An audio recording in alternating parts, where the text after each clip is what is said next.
السلام عليكم ورحمة الله وبركاته. أماراتي الحلوين، يا رب تكونوا جميعا بخير. فيديو جديد بقى من النوعيات اللي احنا بنحبها جدا. مشتريات التوفير. تمام. يعني ايه مشتريات التوفير؟ الحاجات اللي انا شاركتها معاكم، والافكار اللي انا شاركتها معاكم في التوفير. في فيديو من الفيديوهات اللي فاتت، ازاي وفرت نص مصروف البيت بافكار طبعا. عملنا حاجات كتير قوي قوي توفر معاكي حرفيا نص مصروف البيت. فالحمد لله وفرت منها مبلغ كويس، وطبعا شهر على شهر. ف حبيت ان انا اكافئ نفسي واجيب بقى شويه مشتريات كده. كلفتني حوالي 500 جنيه يا بنات. بس بصراحه يعني حاجات اساسيه او حاجات انا شايفاها ان ضروريه بالنسبه لي. كان في حاجات كتير بصراحة يا بنات كان نفسي اجيبها، وفي حاجات كانت عندي وكنت عاوزة ان انا ازود منها. فيعني مش عايزة اطول عليكم في المقدمة، نخش على طول كده نشوف ايه الحاجات اللي انا كان نفسي اجيبها دي، وهتفيدني في ايه ان شاء الله في البيت وليا. الاول حطي لي لايك وثقلي ميزان حسناتي وحسناتك، وقولي سبحان الله وبحمده سبحان الله العظيم، سبحان الله وبحمده سبحان الله العظيم. تمام كده يا ست الكل. طيب اول حاجه بقى زي ما انت شايفه كده، طقم التلاجة دي. معلش بعتذر عن صوت الباب اللي عمال يقفل ويفتح. الانسه يارا كانت قايمه بالواجب معانا. ف اول حاجه ده اللي هو طقم تلاجة. تمام. الله اكبر الله اكبر ما شاء الله، ده الاذان، اذان الظهر. ثواني يا بنات نسمع الاذان وارجع لكم تاني. رجعت لكم تاني حبايبي. طبعا رددت الاذان وقلت دعاء الوسيله. اللهم صل وسلم وبارك على سيدنا محمد وعلى اله وصحبه اجمعين. بصوا بقى، كنت بوريكم اول حاجه طقم التلاجة. طقم علب التلاجة. انا عندي منها ما شاء الله كذا طقم. تمام. وفي افكار كتيره قوي كنت بقول لكم عليها دايما في الفيديوهات بتاعتنا. ان انا لما بيكون عندي علب كده ساعات بتبقى علب حاجه حلوه كده، او ساعات علب بحس ان هي ايه بتبقى قويه كده. بيبقى ساعات جاي فيها مثلا انواع حلويات او كده من السوبر ماركت، بغسلها وبستخدمها بقى زي ما قلت لكم قبل كده في تفريز الصلصه وتفريز الفواكه عشان اعمل بيها، يبقى عندي باستمرار عصير فواكه يعني في الفريزر وكده. فكنت قايله معاكم شويه الافكار دي. المهم ان انا بحتاج كده كل فتره. يعني عايزه اقول لكم بقالي مثلا حوالي 3 سنين يمكن ما جبتش طقم علب للتلاجة. فعجبني قوي الطقم ده. حتى انا اتفاجئت بالاسعار. يعني انا عايزه اقول لكم انا اتفاجئت بالاسعار بتاعه علب التلاجة. بسم الله يعني. انا اخر طقم كنت جايباه اللي هو طقم الوطنيه. كان كان حوالي كان من زمان، كان حوالي مثلا من 5 سنين ولا حاجه. هي ما كانش كان الطقم ما كانش يعدي ال 100 جنيه. دلوقتي تبارك الله طقم ده هو مش الوطنية، بس هو شكله يعني نوع نظيف. تمام. الطقم ده 3 علب زي ما انتم شايفين كده بالغطيان بتوعها. 3 علب وما شاء الله متغلف، يعني حاجة كده محترمة. اهو. طقم علبة كلاسيك مستطيل 3 قطع. كل قطعة بالغطا بتاعها. تمام. اسمه جراندي هوم، جراندي هوم. هو ميد ان ايجيبت، صنع في مصر، يعني حاجة مصرية محترمة. بصوا تبارك الله، انا عجبني جدا. الطقم ده كان عامل كام؟ جايباه بكام؟ لسه جايباه الشهر ده يا بنات. جايباه ب 100 و 129 130 تقريبا 130 جنيه. تمام. فما شاء الله هو بصراحة بس خامة ممتازة، يعني حاجة بفضل الله تعيش معاكي. عملتي بقى صينية كيكة تقطعي كده وتحطي للولاد كده في علبة في التلاجة. عملتي بقى مخبوزات. ايا عندك شويه جبنه قريش جايباهم وعايزه تحفظيهم في التلاجة. يعني بصراحه استخداماتها جميله ومتعدده. بصوا قمر قمر. وبصوا كمان بصوا من تحت كده واخده شكل ازاي. جميل، جميله جميله جميله. بصراحه انا بعشق علب التلاجة والمنظمات دي عامه. ودي اللي هي تاني واحده هم عاملينها كده. حجم كبير وحجم وسط وحجم صغير. الحجم الصغير ده برضو ايه، ممكن نستخدمها برضو في التفريز، تفريز الطماطم والكلام ده كله. ممكن نستخدمها احط فيها لانشون جبنه رومي في حاجه الفطار. ممكن استخدم اللي هو الوسط دي، نعمل بيها وجبات كده للفطار، حاجات تبقى جاهزه. تمام. طيب.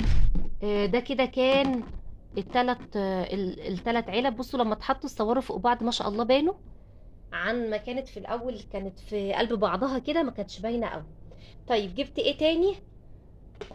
جبت اللي هي الاطباق دي، بصوا شكلها كده كيوت وعسل، وعايزه اقول لكم استخداماتها كتيره وخامتها نظيفه جدا جدا جدا. يعني برضو هي غاليه. الطبق ده عامل 70 جنيه، تقريبا 70 جنيه. بس بقى ميزته ان هو بيدخل مايكرويف. عارفين الميلامين النظيف؟ زي ما بيقولوا عليه تقريبا ميلامين حراري، حاجه زي كده، بيدخل مايكرويف. ممكن تغرفي فيه حاجه سخنه. ممكن اللهم صل على النبي يدخل غسالة الاطباق، في حاجه يعني بصراحه شياكه وألاجة. قولوا لي بقى في التعليقات اللي وصل معايا للدقيقه دي بقى، يقول لي ايه رايكم بقى في الشياكه والألاجة دي. وايه رايكم بقى برضو؟ بصوا انا جبت ايه من نوعين مختلفين. يعني ده اللي هو الطبق زي طبق كده غويط شويه. معلش بعتذر عن الباب، يارا كل شويه تدخل وتطلع تدخل وتطلع. المهم بقى ايه، حطوا لايك ليارا. تمام. و قولوا لها بطلي تقفلي وتفتحي الباب وهي ماما بتصور يا يارا. ده الطبق اللي هو ايه الغويط ده. مش عارفه والله يا بنات، يعني هي افكاره، انا حاسه ان افكاره كتير. يعني ممكن مثلا في الفطار اكيد هحتاجه مثلا. ممكن والله نحط فيه فول، نحط فيه جبنه بقوطه، نحط فيه، مش عارفه، حاسه ان هيبقى استخداماته حلوه كتير. بس انا مش حابه استهلك الحاجات دي في حاجات سخنه. تمام. هو ينفع عادي تحطي فيها حاجات سخنه، بس الافضل طبعا ان انت ايه، تقدمي فيها حاجات تكون هاديه. يعني ما تبقاش حاجات سخنه قوي، مش شوربات مثلا، مش شوربه مثلا وحاجات مولعه قوي، فاهميني؟ المسطح ده بقى، انا مش عارفه الصراحه. ممكن هو كانوا كاتبين عليه اطباق الجاتوه. تمام. خلاص يا يارا بطلي بقى تقفلي وتفتحي في الباب، ارحمينا شويه. كل شويه تطلعي وتدخلي. هنا ده الباب بقى اللي هو الباب ايه استغفر الله العظيم يا رب. استغفر الله العظيم واتوب اليه. بصوا يا جماعه، انا الفيديو النهارده نازل بدون مونتاج بصراحه، عشان انا بتعب قوي في موضوع ان كل شويه اي اقعد اقفل الكاميرا وافتحها والكلام ده. وانتوا عارفين تبارك الله البيت مع التصوير والولاد بيبقى الموضوع مرهق يعني. فانا حبيت اسيب لكم الحاجه لايف كده بكل مشاكلها. ان شاء الله ربنا ما يجيبش مشاكل يعني، ويبقى الفيديو جميل بالنسبه لكم. ده هو مكتوب عليه طبق جاتوه، بس انا مستكبراه الصراحه على الجاتوه. يعني انا حاساه يليق اكتر مثلا، يا سلام بقى شويه بطاطس محمره، بانيه، مش عارفه، شويه رز. ممكن يتغرف فيه رز منه مسطح، او فاكهه مثلا، تغسلي شويه فاكهه مثلا وتقدميها لاي ضيف عندك كده. ليه بقى جبت لون احمر؟ جبت الاتنين لون احمر. هو في يا جماعه الناس كلها مستقصداني النهارده. يعني يا اما من جوه يا اما من بره. بصور جنب الشباك، فجيراننا برضو عمالين ايه، يخبطوا في الباب بتاعهم. المهم، هنا الطبقين دول جبتهم لونهم احمر. هو بصراحه زوجي هو اللي قال لي هاتيهم يا عبير لون احمر زي بعض. انا كنت هجيبهم ايه، الوان مختلفه، كنت هجيب تقريبا اصفر واحمر. قال لي لا، عشان يبقى طقم. يعني لما تيجي مثلا تقدميهم مع بعض على السفره يبقى طقم. وانا بيني وبينكم عجبني، انا اصلا بعشق اللون الاحمر. ده اللون المفضل عندي. يعني لو استضافوني كده في برنامج وقالوا لي ايه هو اللون المفضل عندك، اقول لهم اللون الاحمر. اللي زي بقى كده يكتب لي في التعليقات اللي وصل معايا للدقيقه دي، ايه اللون المفضل عندك. تمام. طيب. هنا بقى الاطباق دي انا ليه جبتها لون احمر؟ عشان انا كمان لو تفتكروا كنت من سنه تقريبا، اللي متابع معايا في القناه وعارف مشتريات القمر دي، كنت جايبه الطبق العسل ده. تا تا تا تا. بصوا يا بنات، بصوا الجمال، جميل جميل. كنت فاكرين لما كنت جبته وقلت لكم انا مش عارفه انا جايباه ليه، بس انا حاسه ان انا هستخدمه. وعايزه اقول لكم ان انا بستخدمه كتير جدا، على شكل ورده كده، يعني لدرجه ان هو يتهلك بصراحه معايا. بستخدمه كتير جدا جدا جدا. اقدم فيه كيكه للولاد، اقدم فيه اي حاجه، فاكهه، اي حاجه. بحط للعيل قرصه، مش عارفه ايه. بصراحه ساعات بقدم فيه برضو اللانشون في الفطار، الجبن، الحاجات دي. تمام كده. طيب تمام.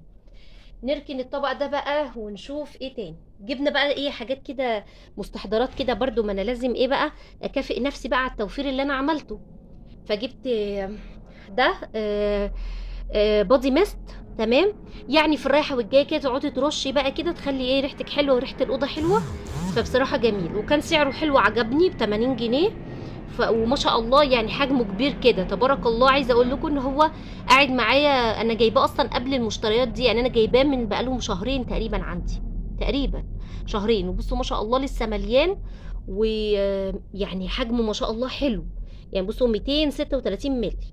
تمام كده. فاللي هو ايه، ضربت عصفورين بحجر، يعني كأنه حاجة كده برفيوم يعني، وفي نفس الوقت يعني ايه، يبقى حاجة كده تعطير بقى على طول، زي ما قلت لك ليكي للشقة للولاد الحاجات دي كلها. طيب جبت برضو ده، بس ده انا لسه جايباه الشهر ده، حتى لسه ما فتحتوش، لسه بستخدم من المرطب اللي هو القديم اللي عندي، بس كان قرب يخلص، فقلت خلاص اجيب ايه، اجيب النوعيه دي. انا كنت بستخدم دايما اللي هو جليسوليد، كنت دايما بعرض معاكم جليسوليد اللي هو سواء الاحمر او الابيض، العادي او السوفت. ده كريم مرطب، ده سوفت كريم تمام، للناس اللي هي ما بتحبش التلزيق بتاع الكريم، بيبقى حاجه خفيفه كده على البشره. وهو ماركة كير اند مور، وعجبني فيه ان هو مكتوب عليه ان هو لليدين وللجسم، تمام، هاند وبادي. فعجبني قوي ان هو ينفع للحاجتين، بدل ما تبقي لسه هتجيبي كريم للهاند لايدك وكريم تاني لجسمك، فلا، فقلت ايه حاجة كويسة تبقى مرطبة يعني جسمك كله، ايدك بقى، رجلك، بشرتك، الحاجات دي كلها. طيب اخر حاجة بقى، عشان حاسة ان الفيديو طول عليكم، بس خلاص دي اخر دقيقة ان شاء الله هقول لكم جبت ايه.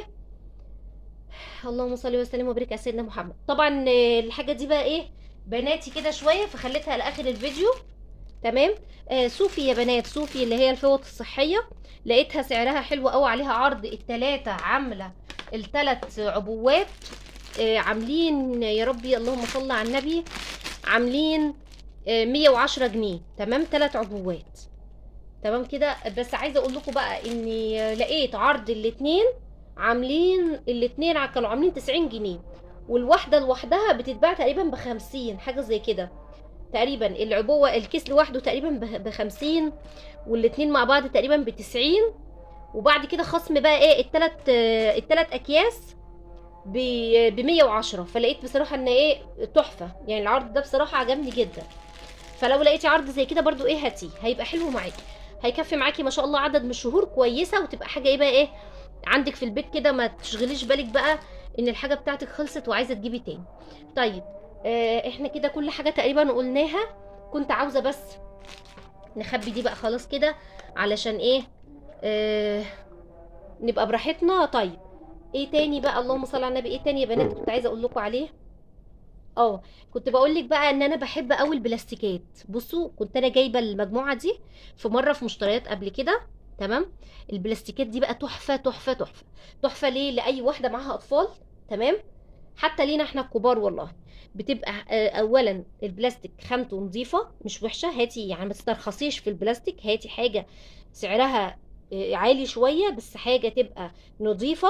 ليه بقى؟ بتبقى طبعا ما بتتكسرش، بتبقى ما شاء الله سهله في بتبقى سهله ان طفل مثلا يمسكها، مش عارفه ايه، فاهمني، يغسلها، يغرف فيها الكلام ده كله، فبتبقى حلوه. شويه فشار بقى، شويه مخبوزات، مش عارفه ايه، اكل اي حاجه، شويه فاكهه. فصراحه الطقمه والحاجات البلاستيك والميلامين دي بصراحه لا غنى عنها في اي بيت. اتمنى يكون الفيديو عجبكم. اتمنى طبعا ما تنسوش تثقلوا ميزان حسناتي وحسناتكم، نقول سبحان الله وبحمده سبحان الله العظيم. واتمنى طبعا تنوروني في كل الفيديوهات. هسيب لكم ان شاء الله في شاشات النهايه تنزل لكم دلوقتي، او ممكن تكون نزلت لكم على الشاشه، اللي هو الفيديو بتاع ازاي وفرت نص مصروف البيت. وهسيب لكم كمان ان شاء الله الفيديو التاني اللي هو اخر فيديو نزل قبل ده، اللي هو ازاي اعيش في بيت العيله مرتاحه. وان شاء الله لسه مكملين مع بعض سلسله فيديوهات عن بيت العيله. القاكم ان شاء الله على خير، والسلام عليكم ورحمه الله وبركاته.